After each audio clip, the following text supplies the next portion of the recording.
Hey guys, how's everybody doing? So in this video, we're going to take a look at Lionel's S1 steam locomotives. So this is not the first time they've ever done a S1 steam locomotive, but it is the first legacy release of these engines. And they have done two prototype paint schemes plus two fantasy. So I have one of each, and here we have the American Railroads version. And I have filmed this one before. And something interesting happened with this version. Lionel, in the catalog, the tender said American Railroad, and they were actually delivered saying American Railroad, but Lionel did not send them to the hobby shops like that. They sent the tenders back to get fixed. So that created a delay with this version being released, and because of the delay, I decided to pick up the fantasy one, which I really liked in the catalog, but I only pre-ordered one of them. But since there was a delay, I decided to go ahead and get the Tuscan version before they completely sold out, and then I waited on this one to arrive. So what we're going to do in this video is I'm going to talk about my opinion of Lionel's S1, and then we're going to run them around. So I'll run this one as if it's being delivered to the World's Fair. I did that very briefly in like a 30-second video clip, but I'm going to do it in a little more length this time. And then we're also going to run this one with its matching passenger consist. So this might end up being two videos. We'll see how it goes. So for my opinion of these engines is, well, first off, Lionel did a really great job. The American Railroads one is excellent. It looks great. The dark green paint on it is fantastic. It's perfect. And I like the Tuscan roof deck there, and I think they did a great job representing this version. This is the first time the American Railroads S1 has been modeled by Lionel. From what I understand, MTH did a Proto Sounds 3.0 version of it, but I'm partial to Lionel steam engines as opposed to MTH, and that's just a personal preference. So I really like the fact that they did the safety valve steam in this engine and did not put whistle steam in it, because in real life these engines did not have a steam whistle. They had a horn, and you could see that horn right there on the Tuscan version. However, I do wish that Lionel would have done a little bit more with these engines, since they're such a unique, one-of-a-kind engine. I wish that Lionel would have done a Vision Line release of these, where they would have had reciprocating steam coming from both sets of cylinders. Since it's a duplex steam engine and the front set of drivers isn't hinged, it would have been pretty easy to do the reciprocating steam on both sets of drivers here, or on both cylinders. So could have shared a smoke unit here and then shared another smoke unit here, and then put a speaker in the boiler. Because this is such a long steam locomotive, I think it would have been great to have the 3-speaker sound system in it.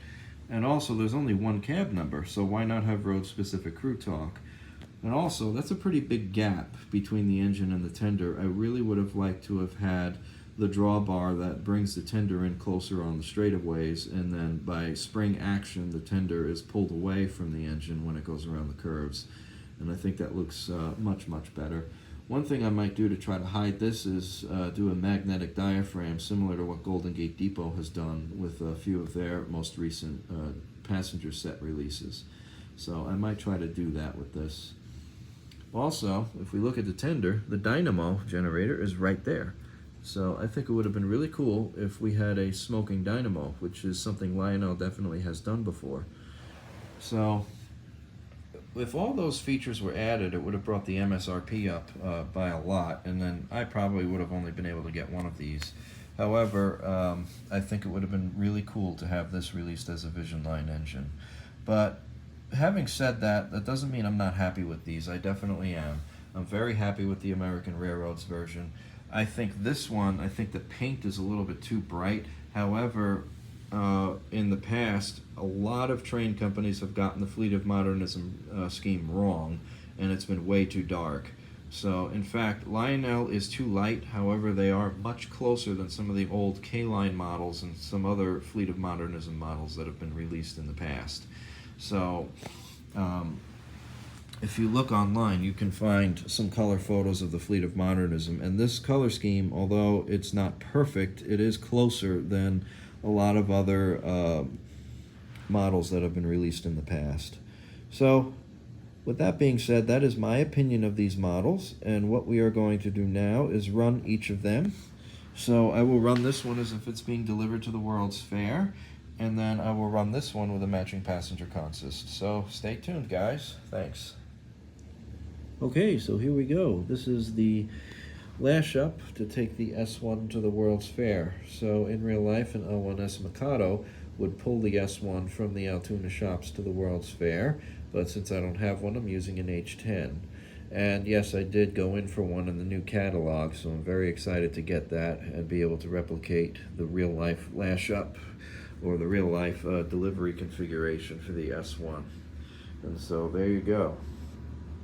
So the engine was actually pulled from the Altoona shops, and then it ran over Lehigh and New England track, and then over New Haven Railroad track, and it took the route over the Hellgate Bridge into Queens, Long Island, and then once it got off the New York Connecting Railroad and onto Long Island Railroad trackage, it did a reverse move up the Port Washington branch and then over to the Whitestone branch and then onto the fairgrounds.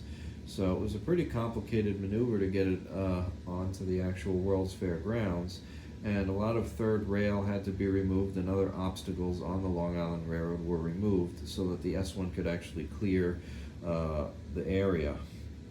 The Long Island Railroad's largest steam engine in regular service was the L1’s Mikado, and it was used exclusively in Brooklyn and Queens and sometimes on the Montauk branch hauling freight. So to get the largest steam engine in the world over the Long Island Railroad trackage onto the World's Fair grounds was definitely a challenge, and this move was done late at night. So there you go, that's enough talking. We're going to actually run this now.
Well, there you go. That's how the S1 was delivered to the World's Fair.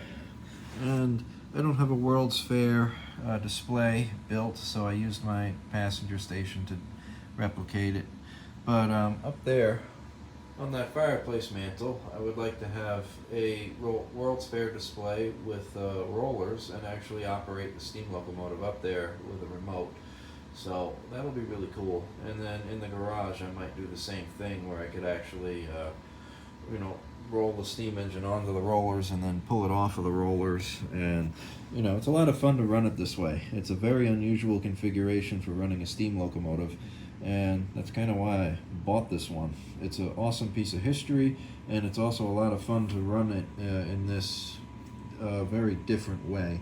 And then there is prototypical basis to run this with some Pennsylvania Railroad passenger cars, because it was tested on the main line in the American Railroad's livery for a very short time. It had to go back to Altoona for maintenance, and then they tested it out on the main line before bringing it back to the fair for a while.